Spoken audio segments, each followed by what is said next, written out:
Welcome to Dreamy Detections, a quiet corner for your mind to rest. Thank you for choosing this gentle story as a sanctuary to help you find contentment and ease your way into a peaceful sleep. If this tale brings you comfort, a simple like, a subscription to our channel, or a kind comment is always deeply appreciated. Join us tonight in the serene hamlet of Wispwindle, a place tucked away from the world and cushioned in soft green moss. Prepare to be enchanted by a journey of quiet discovery, guided by a small, colorful Finch who knows the way to the village's most peaceful secrets. Let the stillness of this gentle world provide a quiet respite and guide you toward profound calm. Chapter 1. A cottage painted in moss and silence. The cottage seemed to have grown from the earth itself. Its walls were made of dark, sturdy timber, and over the years a thick, velvety blanket of deep green moss had lovingly adorned much of the wood, softening its edges and making it part of the living landscape. Rowan stepped inside and was greeted by a profound silence, a quiet so complete it felt like a soft weight, a comforting presence. The air within was cool and smelled of cedar, damp earth, and the faint, papery scent of old books. He set down his single traveling bag and took a long, slow breath, feeling the stillness seep into his very being. He spent the afternoon in a slow, meditative rhythm, unpacking his few belongings. His treasured collection of finely sharpened pencils was arranged in a ceramic pot on a sturdy wooden desk. His watercolor palettes, full of earthy greens, deep blues, and floral pinks, were set beside them. His books, filled with detailed botanical illustrations, found their home on a low shelf by a deeply cushioned armchair. Each movement was deliberate, unhurried, part of the quiet process of making this tranquil space his own. The world he had left behind, with its noise and its rush, felt 1,000 miles away, a half-forgotten dream. The armchair beckoned to him. He sank into its soft, yielding cushions, which seemed to sigh and mold around him, offering a gentle embrace. From this vantage point, he could see out the large window into the garden and the woods beyond. The afternoon sun was low in the sky, its light filtering through the dense canopy of leaves in long, slanted shafts. These golden beams painted shifting patterns on the wooden floor, a slow, silent dance of light and shadow. Rowan opened his sketchbook to a fresh page, though he did not draw. He simply watched the light, feeling the tension in his shoulders and neck begin to dissolve. His gaze drifted to the garden just outside the window. It was a charmingly untamed space, filled with ferns and wildflowers and patches of more of that wonderful plush moss. Everything was green, 1,000 shades of green, from the pale jade of new fern fronds to the deep emerald of the ivy climbing a low fence. It was a scene of pure, undiluted peace. And then he saw it. Perched on the wooden fence was a small bird, a finch, but one unlike any he had ever recorded in his journals. Its chest was a brilliant pure saffron, and the feathers on its head and wings were the color of a summer cornflower. The finch was perfectly still, its tiny dark eye fixed on him.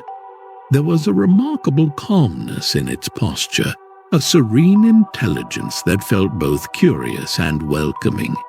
It was not skittish or flighty. It simply observed him, a small, vibrant jewel in the vast green tapestry of Wispwindle. Rowan felt his own breath slowed to a near standstill, unwilling to disturb the perfect stillness of the moment. He and the bird shared a long, silent gaze, a moment of quiet connection between a newcomer and a resident of this peaceful land. After a time, the finch chirped a single melodic note that was as clear and soft as a tiny bell. Then, with a gentle flutter of its saffron and blue wings, it lifted from the fence post and disappeared into the deep green of the woods. The garden seemed even quieter after its departure. The image of the bird remained in Rowan's mind, a bright spot of color against the serene backdrop. He felt a sense of gentle wonder, as if the village itself, through this tiny, beautiful creature, had offered him a quiet, personal welcome. As twilight began to settle, painting the sky in soft shades of lavender and dusky rose, Rowan lit a single oil lamp on his desk.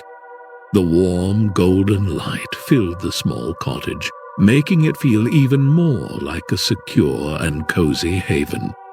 He made a simple supper of bread and cheese, eating slowly by the window, watching the stars begin to appear one by one in the darkening sky. The silence of Wispwindle was different now, filled with a sense of gentle anticipation, of quiet secrets waiting to be discovered. Later, tucked into a comfortable bed with a soft woolen blanket pulled up to his chin, Rowan felt a profound sense of peace. The day's quiet activities and the image of the beautiful finch swirled gently in his mind, not as anxious thoughts, but as soothing images. He felt the last remnants of his old life's stress release from his body, a final exhalation of worry. His breathing became deep and even, matching the slow, ancient pulse of the forest that surrounded him. He was safe here. He was home, and he drifted into a deep, restorative sleep. Chapter 2. The Path of Whispering Ferns.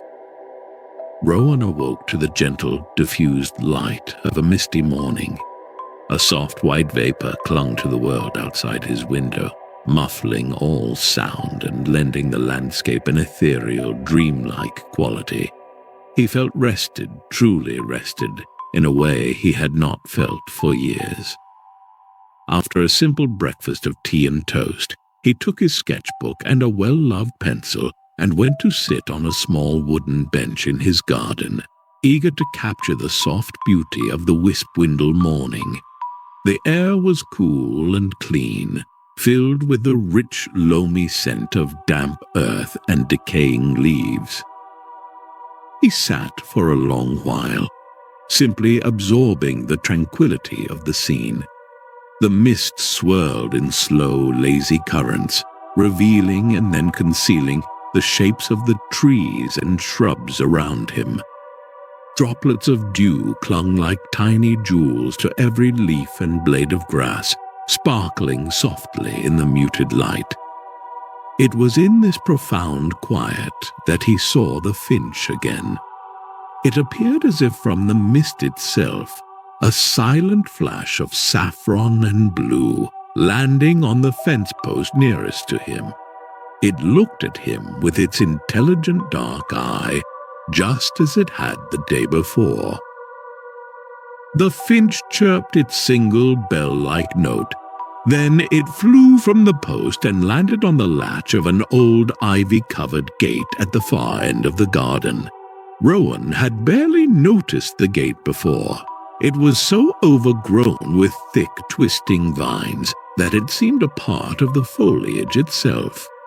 The finch chirped again, a clear and gentle invitation, A soft curiosity bloomed in Rowan's chest. Leaving his sketchbook on the bench, he walked slowly toward the gate, his footsteps making soft imprints on the dewy grass. As he reached the gate, the finch flew a little further, landing on a low-hanging branch just beyond it. The old wooden gate was unlocked, and it swung open with a barely audible creak, revealing the entrance to a path.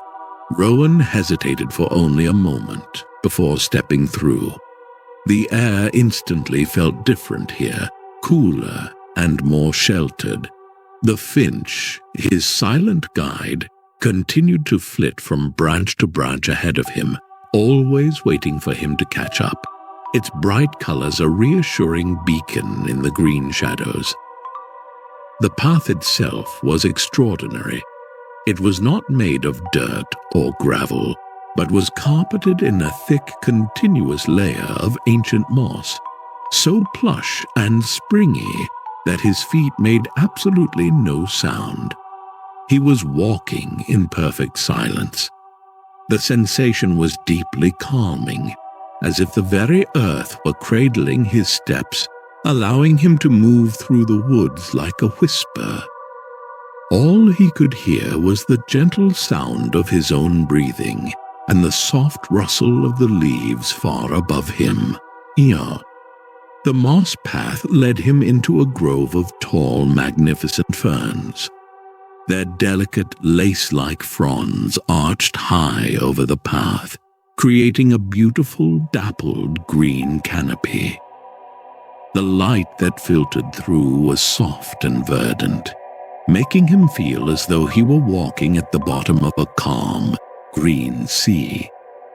The ferns whispered as a slight breeze passed through them, a soft shushing sound that was profoundly soothing. The finch led him onward, deeper into the heart of the grove's serene beauty. The path ended in a small, perfectly circular clearing. Here, the mist had lifted and gentle sunlight streamed down, illuminating the space like a natural sanctuary.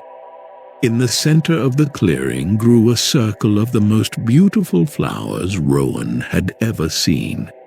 They were shaped like delicate drooping bells, and their petals were a luminous, pearlescent white. A wonderfully sweet and gentle fragrance filled the air, a scent that seemed to invite slow, deep breaths and a quiet, peaceful mind. The finch landed on a branch overlooking the clearing, its journey complete. It began to preen its vibrant feathers, content to rest. Rowan stood in awe, absorbing the profound peace of the hidden place. He felt a deep sense of gratitude for his small, colorful guide. This was a secret place, a haven of tranquility that he never would have found on his own. He slowly sat down on the soft moss at the edge of the clearing, feeling the calm of the place seep into him, quieting his thoughts and filling him with a sense of pure, simple wonder. Chapter 3. The Gardener's Gentle Wisdom. Drawn by a quiet desire to learn more about the unique flora of his new home, Rowan's wanderings a few days later led him to a magnificent glass building nestled in the heart of the village. It was the Wispwindle Conservatory, a warm, sunlit haven filled from floor to ceiling with a breathtaking array of plants. The air inside was humid and sweet, with a sense of blooming flowers and rich, damp soil. Sunlight streamed through the glass panes, creating a bright, life-giving atmosphere that felt both energizing and deeply peaceful. Lush green leaves of every shape and size cascaded from hanging baskets, and vibrant orchids bloomed on mossy branches. In the center of the conservatory, A woman with silver hair braided neatly down her back was gently tending to a collection of tiny, delicate saplings. She moved with a slow, practiced grace, her hands nurturing and sure. She looked up as Rowan entered, and her face broke into a warm, kind smile. She introduced herself as Miss Gable, the caretaker of this beautiful place. Rowan felt an immediate sense of ease in her serene presence. He began to speak, his voice soft in the quiet green space, describing the vibrant saffron and blue finch that had visited him. He told her about the silent moss path and the hidden clearing with the circle of luminous bell-shaped flowers.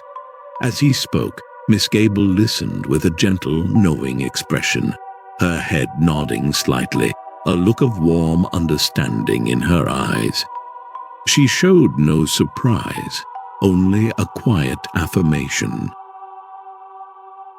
When he finished, Miss Gable smiled once more. She explained that the Finches of Wispwindle were special. For generations, she said, they have acted as quiet companions and gentle guides for the villagers. They have a unique way of sensing when someone has a quiet heart and is open to the hamlet's deeper secrets. The Finches, she continued, choose to share the way to the most peaceful, untouched places with those who will appreciate their tranquility. It was the village's own gentle way of welcoming a kindred spirit. She then spoke of the beautiful flowers he had discovered. She called them serenity bells, a local name passed down through time. She confirmed that they grew only in these hidden, serene clearings, far from any noise or disturbance. Their unique, calming fragrance and their soft, gentle light were a gift from the land itself, a natural balm for a weary mind. Listening to her speak was like listening to a cherished, peaceful story, one that made perfect, beautiful sense of his own experience. Miss Gable led him to a quiet corner of the conservatory, where several potted serenity bells were being carefully nurtured. He could see their soft, pearlescent glow up close, and he inhaled their sweet, soothing scent once more. Miss Gable showed him how to water them, her movements full of a loving, patient care that was deeply inspiring. She spoke of the plants as if they were dear friends, each with its own quiet personality and needs. Her connection to the natural world was profound and heartfelt. Rowan spent the rest of the afternoon in the conservatory, helping Miss Gable with her gentle tasks. He repotted small ferns into larger containers, his hands sinking into the cool, rich soil. He polished the large green leaves of a fig tree until they shone. The work was simple, meditative, and deeply satisfying. He and Miss Gable worked mostly in a companionable silence, the only sounds being the soft rustle of leaves and the gentle clink of her watering can. As he left the conservatory that evening, the setting sun painting the glass panes in hues of orange and pink, Rowan felt a deep sense of connection. He was part of Wispwindle's gentle story now. He understood the silent language of the finch and the quiet magic of the hidden places. Miss Gable's gentle wisdom had not solved a puzzle, but had affirmed the beautiful, peaceful reality of the hamlet. He walked back to his cottage along the mossy paths, his heart full of a quiet, peaceful gratitude. Chapter 4. A Heart in Tune with the Finch. A comfortable and gentle rhythm soon settled over Rowan's days in Wispwindle. He began to look forward to the appearances of the colorful finch, which he had come to call Pip. The bird would appear not every day, but only when the air was particularly still and Rowan's mind was particularly calm. Pip's arrival was always a soft, silent promise of a new and peaceful discovery, an invitation to set aside his work and walk the quiet ways of the hamlet. Pip led him to a tiny hidden waterfall that tumbled over a smooth, moss-covered embankment, its sound a constant soothing murmur, a lullaby sung by the water itself. Rowan would sit there for hours, listening to its gentle music, feeling the sound wash through him, clearing his mind of all thought. He filled a page in his sketchbook with the intricate patterns of the splashing water and the lush ferns that grew in its cool spray, his pencil moving in time with the waterfall's peaceful cadence. On another day, the journey with Pip was shorter. The Finch guided him to a sun-drenched slope behind the village, a place carpeted not with moss, but with a thick, fragrant mat of wild thyme. The sun had warmed the plants, and they released their wonderfully clean, herbaceous scent into the air. Rowan lay down in the thyme, the soft plants a comfortable cushion beneath him. He closed his eyes, inhaling the beautiful aroma, feeling the warmth of the sun on his face and the gentle buzz of happy bees in the air around him. It was a moment of pure, simple, sensory bliss. Perhaps the most magical discovery was an ancient, enormous oak tree that stood in the very heart of the oldest part of the woods. The tree was so large its branches formed a canopy the size of a cottage. At its base was a hollow, a smooth, dark opening that was just large enough for a person to comfortably sit inside. Pip led him right to it, and Rowan ducked inside, finding himself in a peaceful, woody chamber. From within, he could feel the slow, ancient pulse of the great tree, a deep, steady rhythm that spoke of centuries of quiet growth. It was like resting in the very heart of the forest.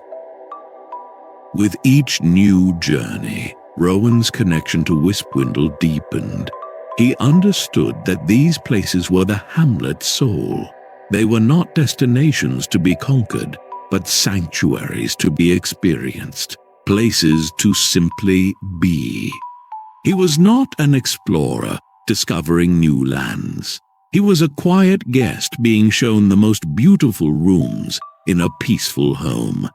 His sketchbook filled with images not just of plants, but of feelings, the tranquility of the waterfall, the warmth of the thyme field, the ancient wisdom of the oak. He felt utterly and completely restored. The weariness that had clung to him for so long had been washed away by the waterfall, warmed away by the sun, and soothed away by the forest's embrace. His heart, which had once felt hurried and heavy, now beat with a slow, steady rhythm that was in perfect tune with the gentle world around him. He felt a deep, unspoken gratitude for Pip, his small, silent guide, who had shown him the way not just to hidden places, but back to his own peaceful center. One evening, as he sat on the bench in his garden, watching the twilight paint the sky, Pip landed on the fence post nearby. The bird did not fly towards a hidden path. It simply sat with him, a quiet, companionable presence in the fading light. Rowan smiled, a feeling of pure contentment washing over him. There was no need for a journey today. He had found his peace. He was home. The Finch had shown him the way, and now he knew the quiet paths of Wispwindle by heart.